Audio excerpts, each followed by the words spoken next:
So we're talking not about any type of chromatography. Now we're talking about gas chromatography, GC. This is the instrument we're going to use to analyze carbon monoxide, or I think we're doing carbon dioxide in your auto exhaust on Thursday. Okay, and very widely used technique. I mean, this is just a sample of urine, and look at all the stuff they can tell that's in there. If you're going to have a subway and you're worried about someone letting something go in there, this is the instrument I see them having, because it's just going to be continually sampling the gas. And we haven't talked about this type of detector that you can slap on the end of this, but this detector does its job by eluting all the pure components coming off at the end of the column. And then you put a detector on the end that actually takes a fingerprint of every single compound known to man. And it'll say, it doesn't know if it's there, but it can give a good probability as to whether it's there or not. Okay, and it's called a mass spectral detector. It's used in, what is this? Oh, there's opium. Forensic science. Right? That's used all over the place to solve problems. But we need a mobile phase, since this is chromatography, Matt. What's the mobile phase?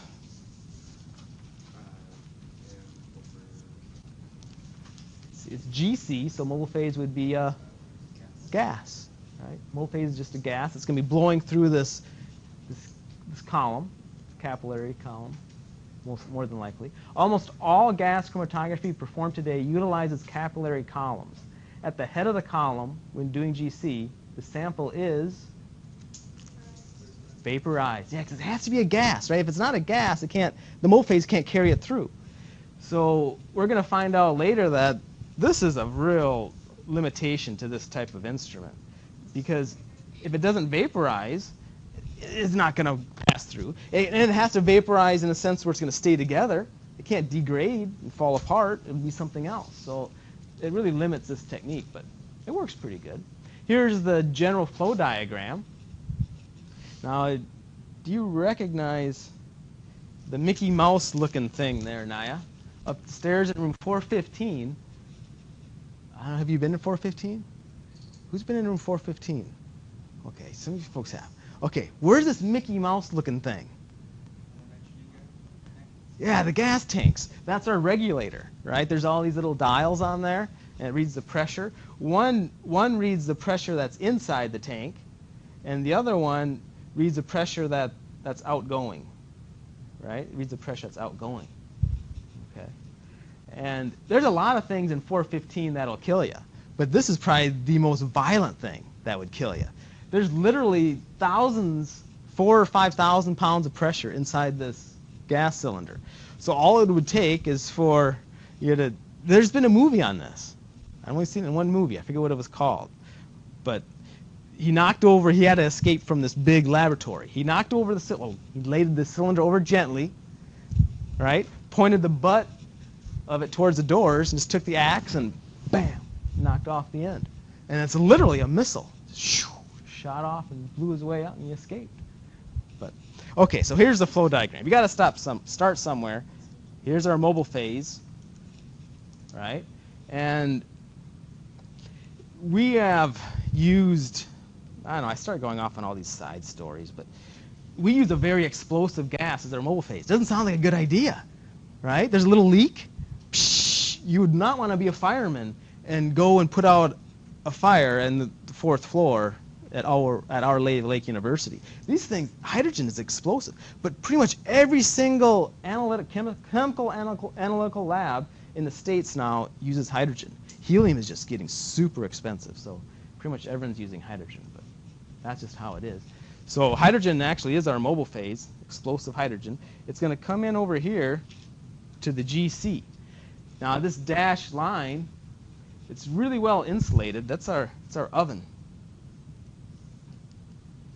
Because temperature is going to be a big deal with GC. And so it's very well insulated. It can really control the temperature really well. So the mobile phase comes in. Do you recognize the green nut?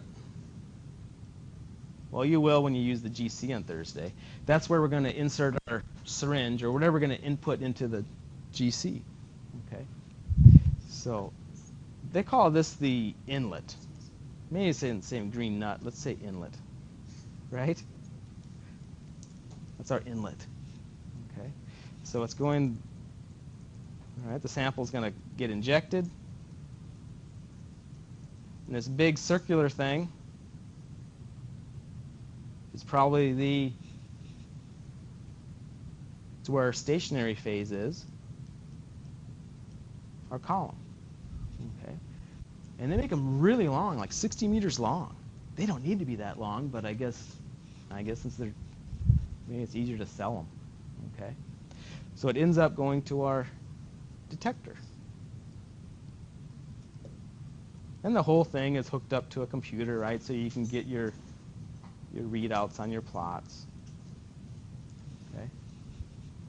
So this is the general idea of any gas chromatograph. It's going to have all those components.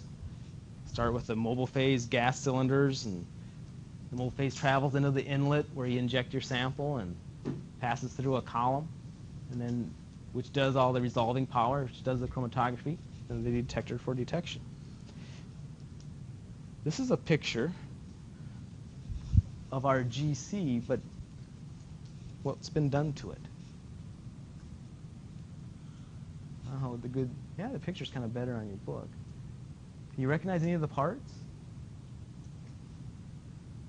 Yeah, there's a big fan in the back. Okay, so it can change the air in that oven really, really quickly and control the temperature really, really well. This is just popping open the front door. This is just popping open the front door. Here's our inlet, right? Here's our column. Here's our detector. So it's all there. That's what it just looks like inside. Okay. Our common GC detector. Flame ionization detector, or FID. How does it work? Well, you recognize on the bottom we have our column, right? So this is our detector. This is at the very end. We're talking about this guy right here. So the column's done its work. You have pure analytes coming in, right? Only pure whatever you're after, caffeine, cocaine, whatever the analyte is, right? Pure components are coming into the column. And what happens is this isn't just any flame. This is it's a plasma, and it's extremely hot. It's I forget exactly the temperature, but if you burn organic compounds at this extremely high temperature, all you get are carbon atoms, and they're ionized. They're carbon ions, really. And so, I mean, everything is just burned so well that you get these carbon atoms turned into carbon ions at that really high temperature. Well, since they're ions, if you have this really high voltage, right, the little carbon ions will come over there and stick to it, right? You get a very minute current, right? Because these carbon ions have a charge. They're attracted to the sides, and they get a little tiny current. So really, all this thing is a carbon counter. Because every time an organic compound passes through, right, the flame ionizes the carbon atoms that are there, and the carbon atoms strike the sides. Okay. Would there be something that is it possible for there to be a gas that this thing could not detect?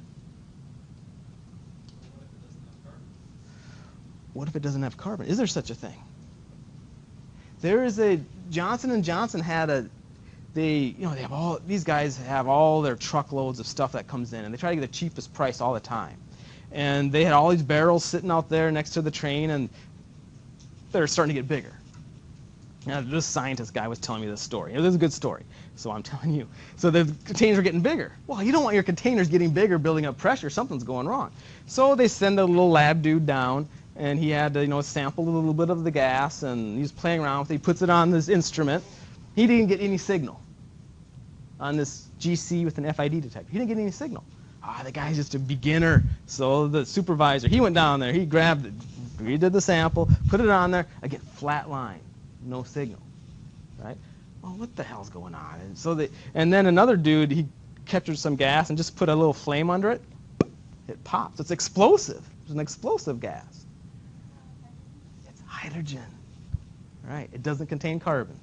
So yeah, there's very possible for, what this is really, really good for is a research project we did. We were looking for, there's this argument of all the poor little froggies in Minnesota, and their skin is, I'm not sure, I'm not a biologist, but their skin was really thin, so everything passes through them, right? But they're having a lot of trouble with the frogs up in Minnesota. So they're thinking it must have something to do with the environment. And you know, if you take any drug, your body only metabolizes how much of it? A lot of it? No, extremely small amount. That's why they have to give you such a big dose. Like 2 or 3% is all your body's metabolizing. The rest are just whizzing out. Where does it go? It goes into the lakes, streams, all that kind of stuff. And it doesn't evaporate very well because it's a drug, right? It's a solid. So where does this stuff go? Well, hopefully you flush your toilet, it all goes to the sewage treatment plant. So that was the idea.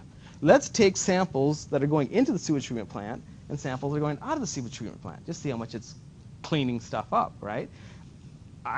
Theoretically, I know it's not. It can't be doing anything because sewage treatment plant is the most interesting tour to go see if you're ever going to go see a tour.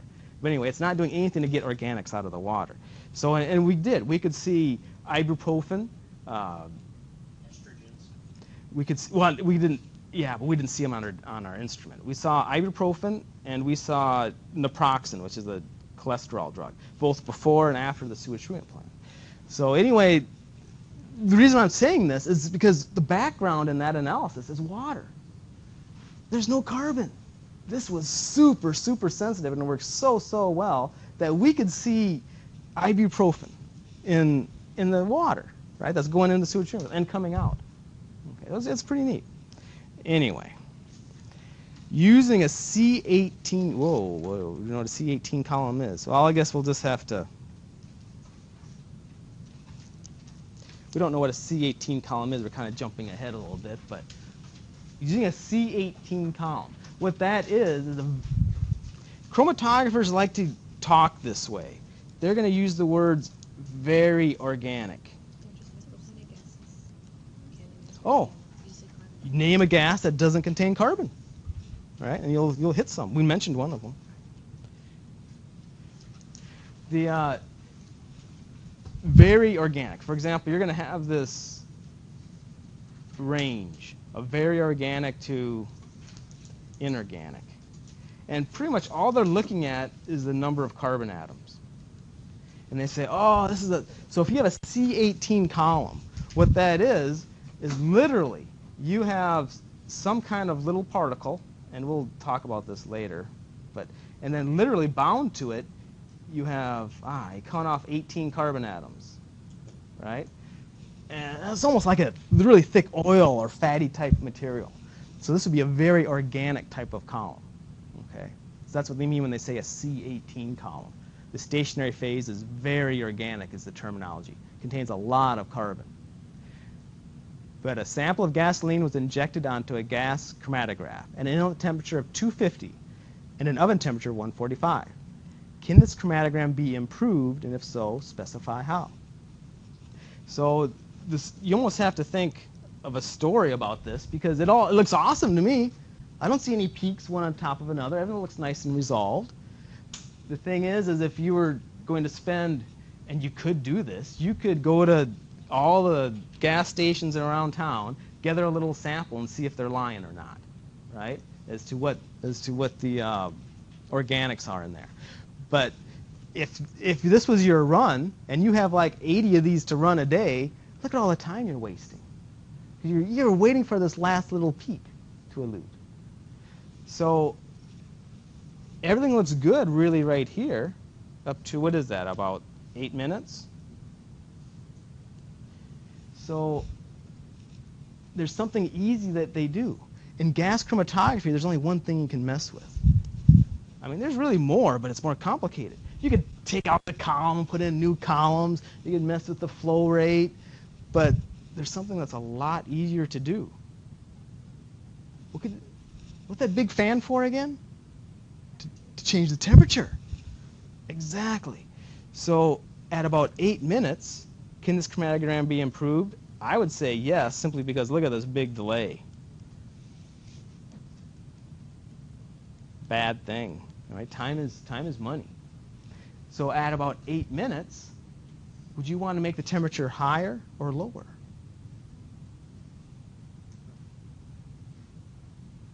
Right now it's kind of a guessing game because we haven't really seen what's coming up yet, how this works.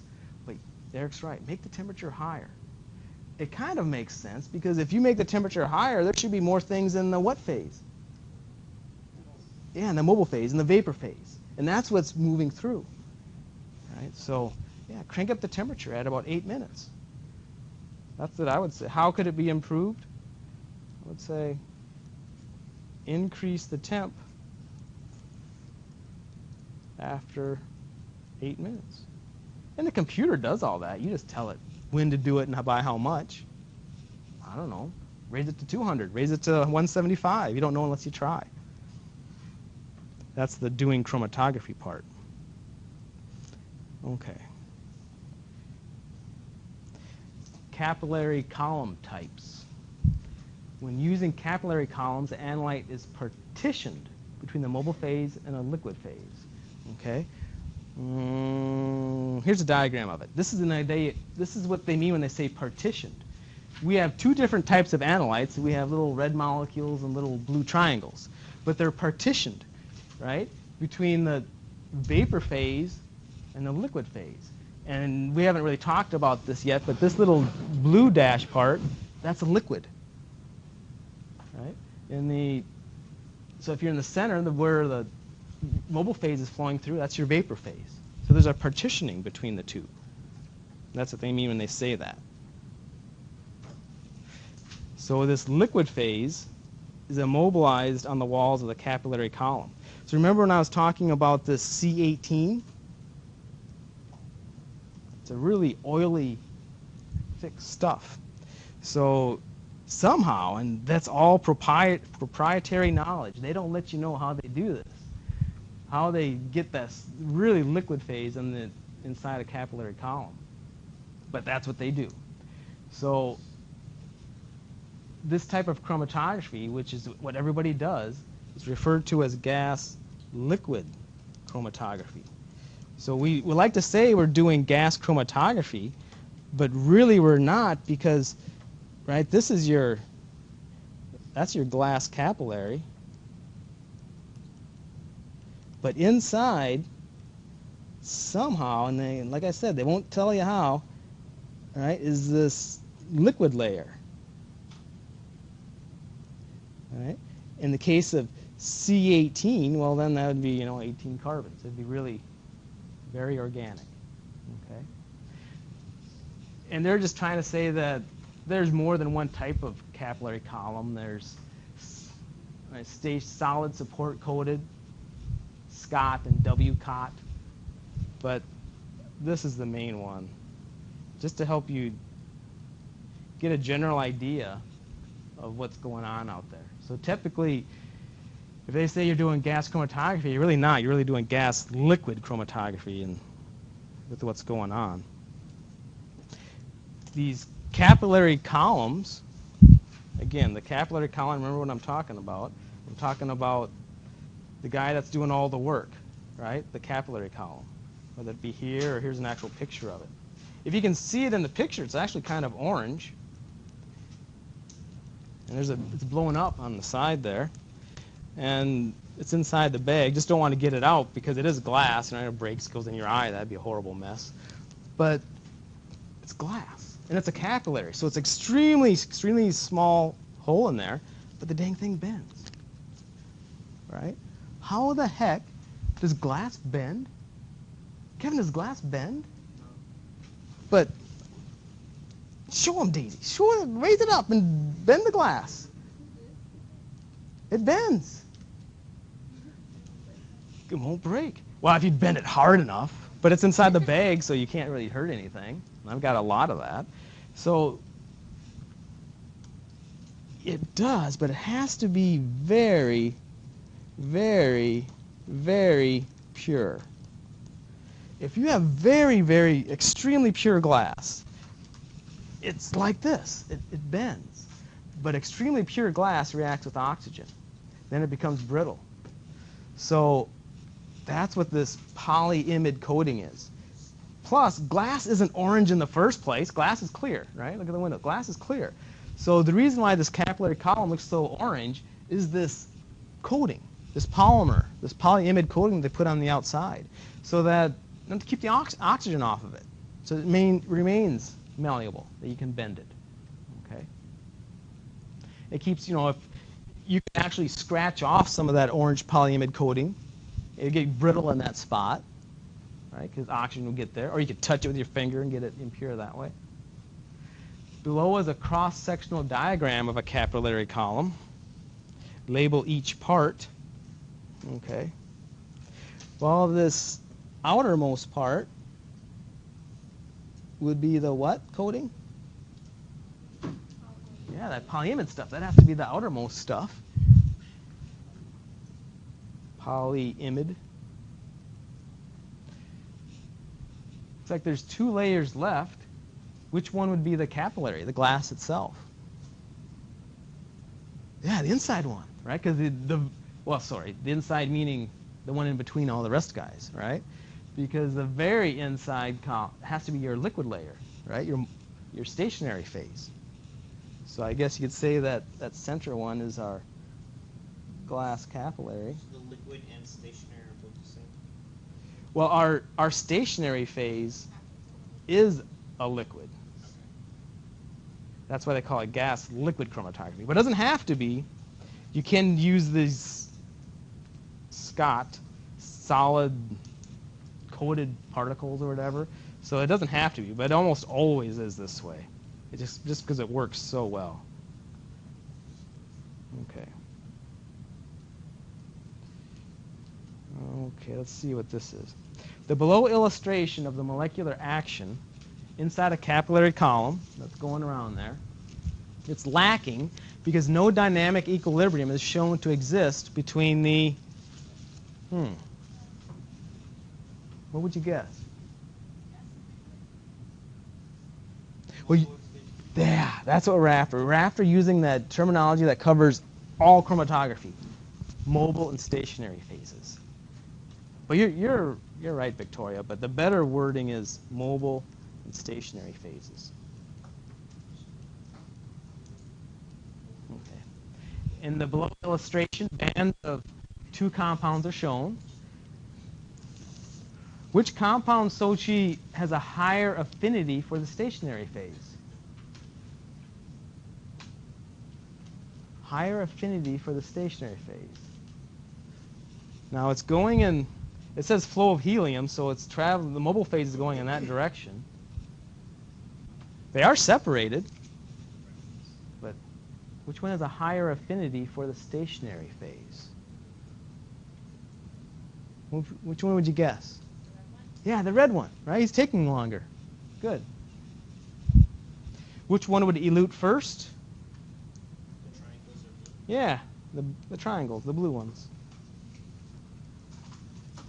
Okay.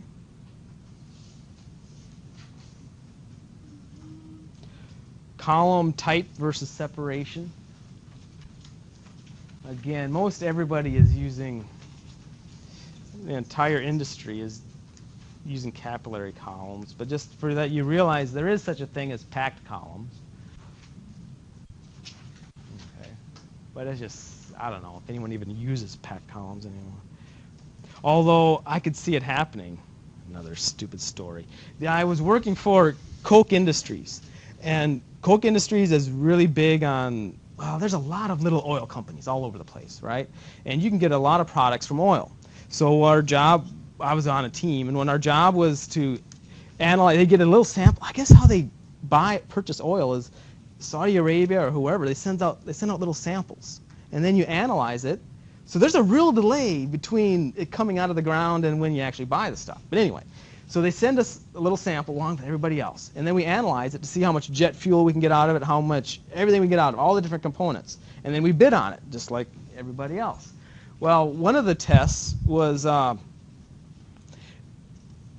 it's color coding. It was really weird. I had to put these samples that we're running off the distiller into these little color-coded things and see which code it matched. Oh, it matched the red, or it matched the blue, or it matched the green.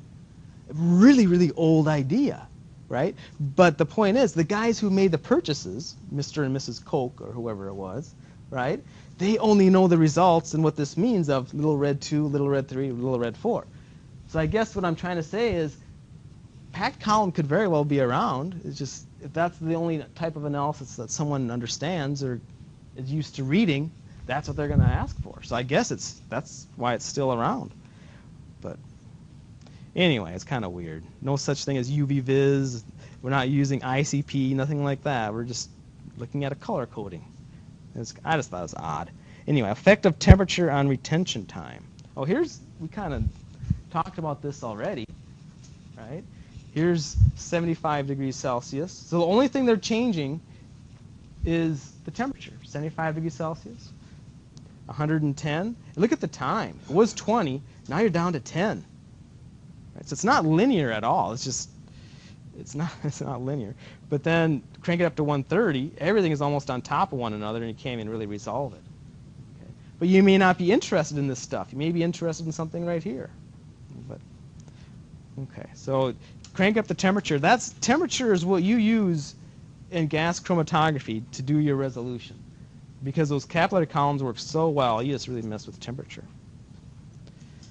Splitless injector. Okay. Where we are at right now is the very beginning of this instrument, right? Where do you input the sample? Okay, we had it there. We had it here, right? So let's really zoom in on that inlet and see what it's doing here. Okay, so in that bag that was being, oh no, here it is. Here's the bag. The little rubber septum. You would think with engineering nowadays, there'd be something other than rubber, right? That you could, a steel needle can puncture and deliver its mixture, right? And then pull it back out and have it reseal. But they haven't come up with anything other than rubber. Now, why is rubber a problem? Who has a Sam's membership? My favorite aisle in Sam's, I don't know if I'm like you, is the tire aisle. Why? Because it smells so, for me, good, right? I love going down that tire aisle. That is a real problem with rubber. It just permeates gases and it won't stop permeating gases. Well, if you're doing gas chromatography, something that can detect a millionth of a, here, give you an example. You take carbon tetrachloride, do a 4-liter bottle of it, one of those big brown bottles, go off the coast of Japan, dump the whole thing, right? Just dump the whole thing there. And you have to wait for, I forget, they did the diffusion calculations. It was like 6 to 7 months. You take a sample off of California. You can detect it using this machine. So we're talking, and that's extremely sensitive. Okay, now what I'm saying is that we are taking something really, really smelly and putting it right on the top of our machine. It doesn't make sense, but we don't have anything else. They bake the crud out of those. They do everything they can so that they stop. But you can't stop rubber from permeating gases. So the very first thing they have to do is they call this septum purge. So this is this little guy right here. That's our rubber septum that's in that bag.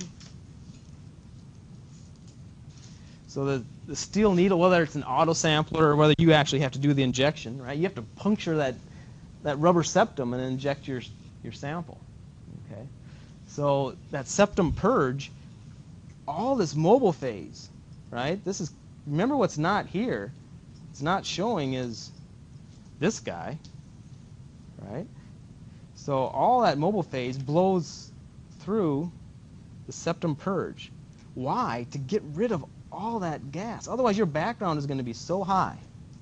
So you have the septum purge outlet.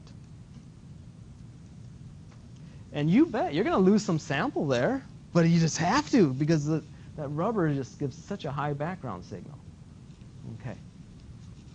Now, everything you inject in there isn't going to work.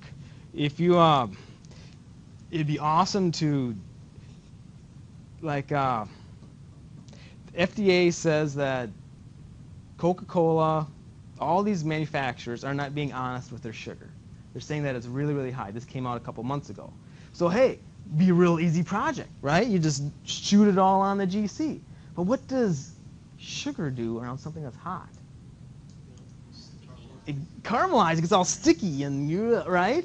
That stuff is not going to go into the mobile phase and into our nice little column and get a nice little sugar peak. That's not going to work. A lot of stuff that you inject, it's not going to vaporize.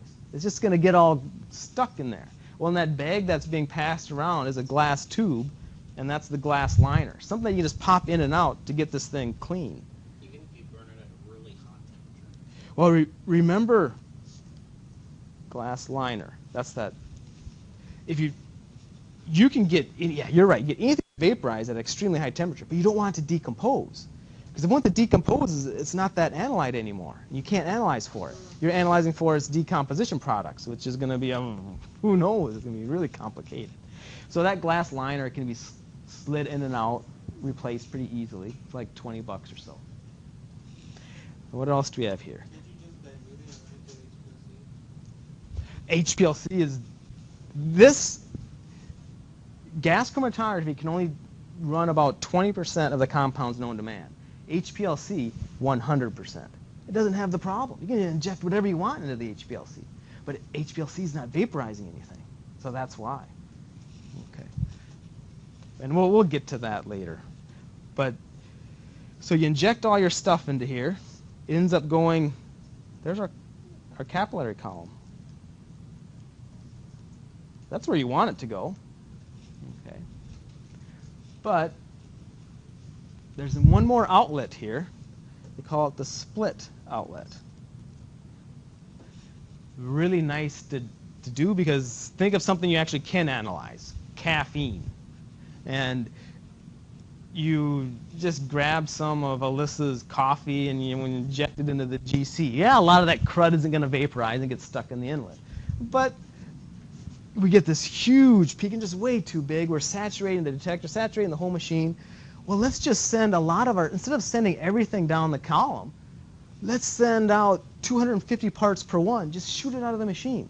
That's what the split outlet does, right? And you set it on the computer. Oh, okay, 100 parts to one, I want to split it. So only one part out of 100 actually goes down into the column. The rest is just blowing out of the machine. And when you go up to the GC, you're going to see all these little tubes just coming out of it, and they're all heading out to the window, because that's where a lot of the stuff is just going. The split outlet, the septum purged outlet, it's going right out the window. Okay. So there's really, technically, 3 ways that the sample can leave this inlet. What are the 3 ways? What's one of them, Brad? A column. There's one. There's a column. We need another one. Christina, what's another one?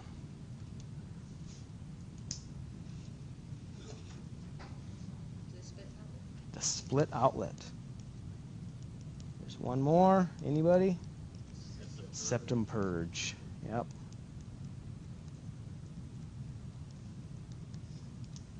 Okay. One more thing to talk about here. Flow calculator program. I saw it. Here it is. Okay. So you wanted to inject Alyssa's coffee on the GC. Well, how much do you inject? Right? I mean, that's where there's little programs like this that can really help you out. And green is good, red is bad. So first the solvent, well, the solvent would probably be, I don't know, let's put a little bit of the coffee in methanol. Well, then you pick methanol, right? And the inlet temperature, what temperature are you going to have it at? Usually it's at around 250 or so. That's usually the inlet temperature. And what is the pressure? You can just look on the computer and see what it is. But notice how the higher you make the pressure, right, the more you can actually inject into that thing. Okay. Especially when you're after minute amounts, the more you inject, the better off you are. But playing around with a program like this can really save you a lot of time. Usually it's like around, I don't know, Anything higher than this, you gotta get in trouble. So, okay. So, it's really nice to play around with this sort of thing. We played, and in here you actually pick the liner size, okay? Remember I mentioned what solvent is great on the FID because it can't see it. It really helped us with our drug study. Yeah, it can't detect hydrogen gas, but the solvent, the background, water, right? Water's fantastic. However, we thought, oh man, we're going to fly in this project until you actually pick water. Look what happens. Just skyrocket. What is going on with water that doesn't with any other solvent? You'd think we had our life made, but we didn't. We had to inject extremely small amounts. So even though our detector couldn't see water, water just expands. Huge. When it vaporizes, it takes up a lot of space, and that's just a property of water. So it makes water analyses that much more difficult. So it would be called, when this happens, I guess you'd call it sample overload, right? Big, fat, ugly peaks. You're going to have to clean everything out. It's going to be a big, ugly mess. Okay? So that's enough for one day.